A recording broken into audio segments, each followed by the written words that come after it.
আলাইকুম, আমি শায়লা আক্তার। এটা হলো কার্জন হল। কার্জন হলের ভিতরে এখন ঢুকতে দিচ্ছে না।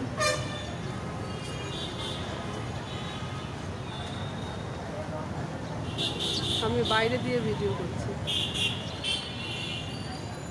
এক নজরে ঢাকা কার্জন হল। আর ঢাকায় কোনো বৃষ্টি হচ্ছে না, মনে হয় হবে।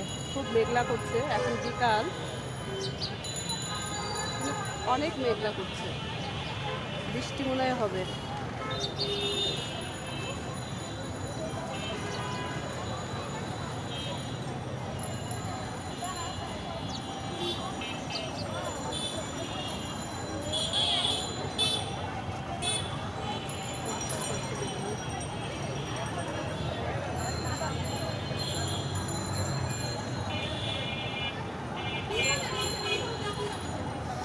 আর ওইদিকে সবাই ওই যে